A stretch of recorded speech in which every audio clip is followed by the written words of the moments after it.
क्या आपने कभी सोचा है कि जब इंसान कुदरत के कामों में दखल देता है तो नतीजे क्या हो सकते हैं? जापान ने एक अनोखा फैसला किया। जहरीले सांपों से परेशान एक द्वीप को बचाने के लिए उन्होंने वहां सांप मारने वाले नेवले छोड़े। लेकिन 25 साल बाद जो हुआ उसने हर किसी को हैरान कर दिया। यह कहानी है इंसान के एक साहसिक कदम की जिसने कुदरत के संतुलन को हिला कर रख दिया। यह कहानी शुरू होती है जापान के एक छोटे से द्वीप से। यह द्वीप सुंदर तो था, लेकिन यहां का माहौल बेहद खतरनाक था।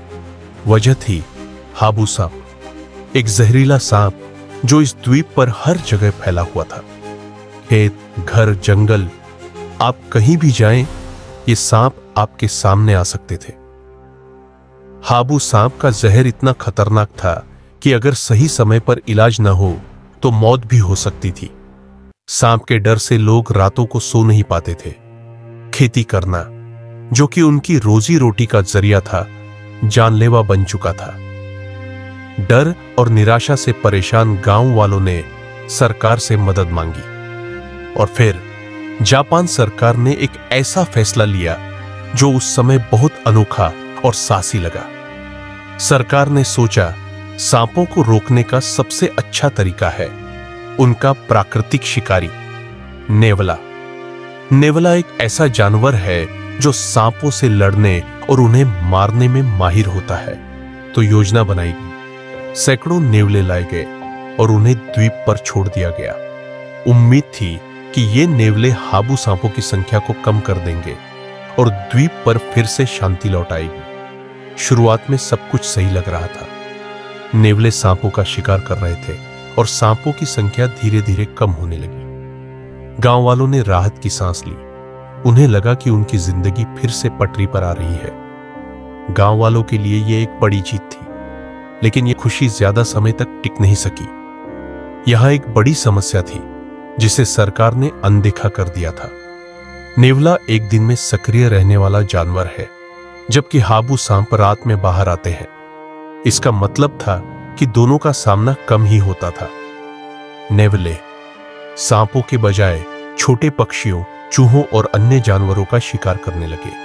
इससे द्वीप का प्राकृतिक संतुलन बिगड़ने लगा। पक्षियों की प्रजातियां तेजी से कम होने लगी और कीटों की संख्या बढ़ गई। गांव वालों को जल्दी ही एहसास हुआ कि समस्या अब और भी बड़ी हो चुकी है। सांपों की संख्या तो कुछ हद तक कम हुई थी, लेकिन नेवलों ने द्वीप के पर्यावरण को पूरी तरह से बदल कर रख दिया था।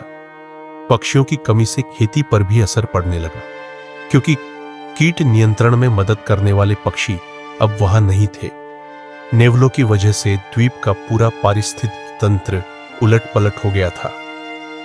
25 साल बाद जब वैज्ञानिकों ने इस द्वीप का अध्ययन किया तो नतीजे चौंकाने वाले थे। सांप तो अब भी मौजूद थे, लेकिन नेवलों ने द्वीप के दूसरे जीवों पर कहर बरपाया था। कई पक्षी और छोटे जानवर विलुप्त होने के कगार पर पहुंच गए। यह प्रयोग अब एक असफलता माना गया। नेवलों को लाने का फैसला पर्यावरण के लिए एक बड़ी भूल साबित हुआ, लेकिन इस कहानी ने दुनिया को एक अहम सबक सिखाया। कुदरत में दखल देने के नतीजे अक्सर हमारे सोचे से कहीं बड़े होते हैं। हालांकि हर समस्या के साथ कुछ सकारात्मक बदलाव भी हुए। सांपों की संख्या कम होने से कुछ फसलों की पैदावार बढ़ गई। इसने द्वीप की अर्थव्यवस्था को नई ऊर्जा दी। नेवलों के इस प्रयोग ने वैज्ञानिकों को भविष्य में ऐसी गलतियों से बचने के लिए नए शोध और तकनीकों पर काम करने के लिए प्रेरित किया। आज यह द्वीप हमें कुदरत और इंसान के बीच के नाजुक संतुलन की याद दिलाता है। यह एक सबक है कि हम कितनी भी अच्छी योजना क्यों न बनाएं, कुदरत अपने तरीके से काम करती है।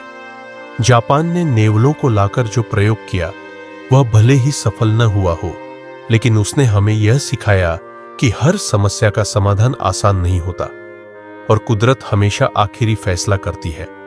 अगर आपको यह कहानी पसंद आई तो लाइक और सब्सक्राइब जरूर करें और ऐसी और कहानियों के लिए बेल आइकन दबाना न भूलें। अगली बार फिर मिलते हैं। धन्यवाद।